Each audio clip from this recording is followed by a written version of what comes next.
ఓం శ్రీ గురుభ్యో నమః. ఓం శ్రీ మాత్రే నమః. కుజగ్రహ ప్రవేశం ప్రధానంగా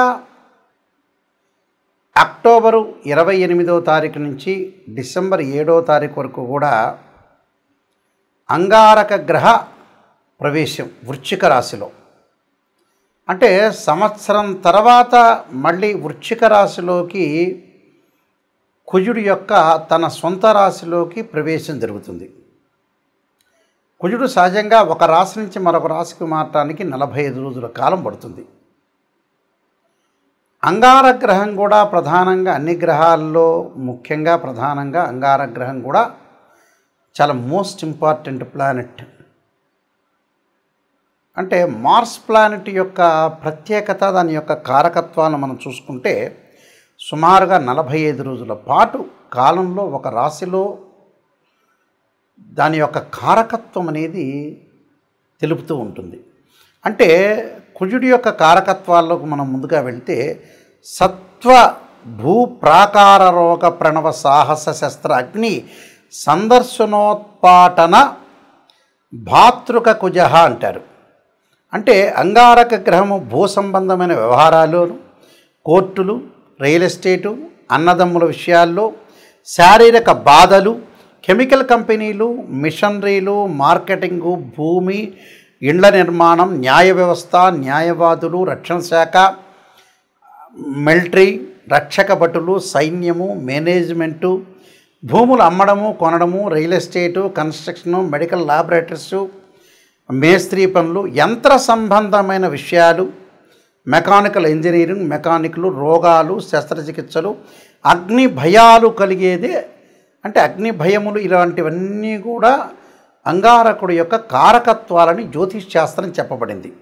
అంటే సత్వ భ్రూ ప్రాకార రోగ ప్రణవ సాహస శస్త్ర అగ్ని సందర్శోత్పాటన భాతృక కుజ అన్నారు. అంటే కుజుడు సహజంగా మనకి ఇవన్నీ కూడా గోచారరీత్యా చెప్పబడే ఫలితాలు. బర్త్ చార్ట్కి గోచారానికి చాలా లాట్ ఆఫ్ డిఫరెన్స్ ఉండాలి, గుర్తుపెట్టుకోవాలి.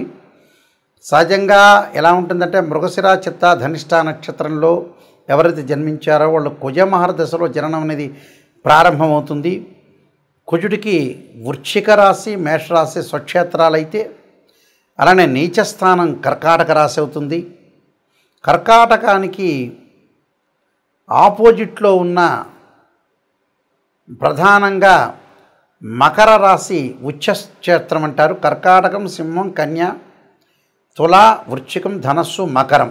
మకరంలో ఉచ్చ ఉంటే దానికి సప్తమ స్థానం, కర్కాటకం నీచస్థానం అవుతుంది.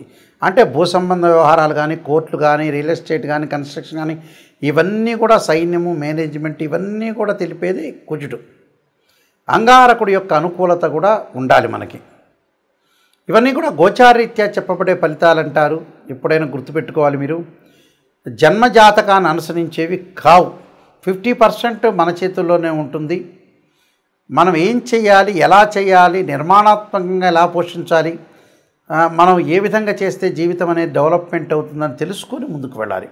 ఏదైనా సరే రాశి ఫలాల్లో నెగిటివ్ చెప్తే నెగిటివ్ అనుకోవద్దండి, దాన్ని పాజిటివ్గా తీసుకోండి.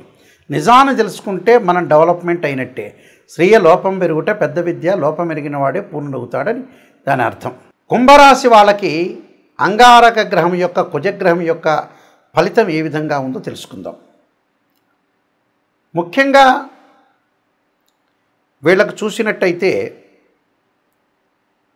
కుంభరాశి వాళ్ళకి తృతీయాధిపతి అలానే దశమాధిపతి అయిన కుజుడు దశమస్థానంలో ఉండటం వల్ల ఎలాంటి ఫలితాలు జరగబోతున్నాయి అంటే నిత్యం క్లేశస్ సదా అంటారు. అంటే నిత్యం కూడా కలహాలు, వ్యాధిస్తథా అంటే భోజన దుర్బలవం, అంటే భోజనం అనేది అకాల భోజనం చేయటం, సదా సంచార ఉద్యోగం దశమస్తే ధరాసుతే అన్నారు. అంటే ఏం జరగబోతుంది, కుజుడు దశమస్థానంలో ఉండటం వల్ల నిత్యము కలహం అంటారు ఇక్కడ. అంటే నిత్య క్లేశ సదా అంటారు. అలానే తరచూ రోగాలు, అంటే వ్యాధిస్థదా భోజన దుర్లభం అంటారు. అంటే భోజనం అనేది ఏదైతే మనం సమయానికి చేయలేకపోవటం, దుర్బలం అంటారు, భోజన దుర్బలం అంటారు. ఇక్కడ రోగముల చేత పూడించటం, అలా అల్పాహారాలు చేయటం, సంచారం చేయటం అనుకూలంగా లేకపోవటం, వృత్తిపరంగా ఇబ్బందులు కలిగే సూచనలు బాగా ఎక్కువగా ఉండటం ఒకటి, కుటుంబంలో వారికి ఆరోగ్యం తగ్గే అవకాశాలు, ఎదుగుదల లేకపోవటం, దురదృష్టమైన పనులు, విచారము, కోపము, పనిలేని ప్రయాణాలు, వ్యయ ప్రయాసాలు, వృత్తి ఉద్యోగముల యందు కూడా కొన్ని ఆటంకాలు కలిగే అవకాశాలు ఎక్కువ ఉంటాయి. పై అధికారుల యొక్క ఒత్తిడి కూడా గురయ్యే అవకాశాలు ఉంటాయి. కాబట్టి తప్పకుండా నేను చెప్పిన పరిహారాలు చేయండి, మీకు మంచి జరిగే అవకాశాలు ఖచ్చితంగా ఉంటాయి. ఈ రాశుల వాళ్ళకి ముఖ్యంగా కుజగ్రహం అనేది అనుకూలంగా లేకపోతే అంగారక పాశుపత రుద్రాభిషేకము, కుజ జపము, అలానే కుజుడి యొక్క అభిషేకాలు, కందులు, ఎర్రని వస్త్రము, ఎర్రని గొడుగు, ఎర్రని పూలు దానం చేయమని చెప్తారు. ముఖ్యంగా అంగారకాగ్ని శక్త్యస్తాయ ధీమే తన్నో భౌమ ప్రచోదయాత్ అనే మంత్రాన్ని, తత్పురుషాయుందే మహాసేనాయ ధీమే తన్నో షణ్ముఖ ప్రచోదయాత్ అనే మంత్రాన్ని మంగళవారం ఉపవాసం చేయటం, అలానే ముఖ్యంగా 2 జంట సర్పాలను దానం చేయటం, రాహుకాలంలో దీపం పెట్టడం, ఇవన్నీ అందరికీ తెలిసినవే. ఎప్పుడు కూడా జీవితంలో మనం బాగుపడాలంటే నెగిటివ్ని తెలుసుకోవాలని పదే సార్లు చెప్తున్నా. చాలామంది ఈ మధ్యకాలంలో మేము డెవలప్మెంట్ కావట్లేదు అనే వ్యక్తులకి ప్రధానమైన సూచన ఏంటంటే, డబ్బును ఎక్కడ సద్వినియోగం చేయాలో అక్కడ సద్వినియోగం చేయలేకపోవటం అనేది ముఖ్యమైనది. డబ్బు లేకపోతే పర్వాలేదు, లేకపోతే అతను ఏం చేయలేడు. డబ్బు ఉన్నవాళ్ళు కూడా ఏం చేస్తున్నారంటే వివాహాలు, పిల్లల యొక్క పెళ్ళిళ్ళు లేటు కావటం. కారణం ఏమిటి అని అంటే, భగవంతుడు మనకు మంచిగా జ్ఞానాన్ని ఇచ్చాడు. ఆ జ్ఞానాన్ని మనం యూటిలైజ్ చేసుకోలేకపోవటమే లోపం. ఒక పర్సన్ ఉన్నాడనుకోండి, అతను మ్యారేజ్ బ్యూరోలో డబ్బులు ఎక్కువ అడుగుతున్నారని, లేకపోతే ఆస్ట్రాలజర్స్ ఎక్కువ అడుగుతున్నారని, లేకపోతే ఆ పెళ్లి సంబంధం వస్తే అంత దూరం హైదరాబాద్ నుంచి రాజమండ్రో, గుంటూరో, లేకపోతే హైదరాబాద్ నుంచి ఆదిలాబాదో లేదా బాంబేనో వెళ్ళాలని డబ్బులు ఖర్చు పెట్టాలనే ఉద్దేశంతో డబ్బులు ఖర్చు పెట్టలేకపోవటం, సరైన సంబంధం వచ్చినప్పుడు చేసుకోలేకపోవటం, సరైన ఇల్లు వచ్చినప్పుడు తీసుకోలేకపోవటం, అంటే ఏదైనా కోర్టు సమస్యలు, కోపము, ఉద్రిక్తము, ఆవేశం బాగా పెరిగే అవకాశాలు కూడా కుజుడితోనే ఉంటాయి. అంటే మన చేతుల్లోనే ఉంటుంది. చాలామంది కూడా సంతానం అనేది వద్దంటాం, పెళ్ళిళ్ళు కూడా మ్యారేజ్ బ్యూరోలో ఇంత అడుగుతున్నారు, ప్రతి వాళ్ళు ఇంత డబ్బులు అడుగుతున్నారు ఉద్దేశంతో వాళ్ళు ఉన్నవాళ్ళైనా కూడా పిసినారితనంతో మళ్ళీ పిసినారితనం ఉందా అంటే లేదు, మళ్ళీ వాడు ఏదో సెల్లో, టీవీనో లగ్జరీగా వెళ్తూ ఉంటాడు. అసలు విషయానికి డబ్బులు ఖర్చు పెట్టడం అనేది నేర్చుకోండి. చాలామంది కూడా వివాహాలు కుజదోషం అంటారు. 2, 4, 7, 8, 12 స్థానాల్లో ఉంటే దాన్ని కుజదోషం అంటారు. 13 నక్షత్రాలకు కుజదోషం అనే ఎగ్జంప్షన్ ఉంటుంది. కొన్ని రాశులకు కానీ కొన్ని లగ్నాలకు కానీ కుజదోషం అనేది వర్తించదు. కేవలం వివాహానికి కుజదోషమే కాదు, శుక్రదోషం ఉంటుంది. ధనం సంపాదించిన కుజదోషమే కాదు, గురువు కూడా అనుకూలంగా ఉండాలి. అలాగా మనం చేసే పని అనేది ఏంటి, కరెక్టా కాదా అనేది తెలుసుకొని ముందుకు వెళ్ళాలి. ఎక్కడ మిస్టేక్ చేస్తున్నా ఆ మిస్టేక్ను మనం ఎలా సవరణ చేసుకోవాలి అనే విషయాల్లో మీరు చాలా జాగ్రత్తగా ఉండి డబ్బును దేని ఖర్చు పెట్టాలి, ఏది అవసరం, అతను నిజం చెబుతున్నారా లేదా. మా దానిలో కూడా ఆర్ఎంపీ డాక్టర్లు, ఎంబీబీఎస్ డాక్టర్లు, ఎంఎస్ డాక్టర్లు ఉన్నారు. సరైనగా మీకు అనుగుణంగా చెప్పే వ్యక్తులు కూడా ఉన్నారు చాలామంది. అంటే మీరు నెగిటివ్ను మీరు జీర్ణించుకోలేరు కదా. అందువల్ల అలాంటి ఆస్ట్రాలజర్స్ కూడా ఈ మధ్యన తయారైపోయి జ్యోతిష్యమే కరెక్ట్ కాదనే ఉద్దేశంతో తయారైన వ్యక్తులు కూడా ఉన్నారు. జ్యోతిష్యం అనే శాస్త్రం పర్ఫెక్ట్గా చెప్పేవాళ్ళు కరెక్ట్గా చెప్తారు. అది నిజాన్ని తెలుసుకోవాలి. నిజాన్ని తెలుసుకుంటే ఖచ్చితంగా బాగుపడతారు. ఇలాంటి విషయాలన్నీ కూడా చాలా జాగ్రత్తగా మీరు ముందుకు వెళ్ళాలి. నా పుస్తకాలన్నీ మీరు చదవచ్చు. ఈ కుజగ్రహం గురించి వాటి గురించి కాలసర్ప యోగం అనే పుస్తకము, కాలసర్ప యోగ చంద్రిక, రాహుకేతులు, ఛాయాగ్రహాలు, అలానే జాతక చంద్రిక, వివాహ మార్తాండము, సర్వదేవతా గోత్రపులు, స్వప్నశాస్త్ర ఫలదీపిక, బృహత్ పరిహార సింధు, ఇలాంటి number of books Mohan publication వాళ్ళు ప్రింట్ చేశారు.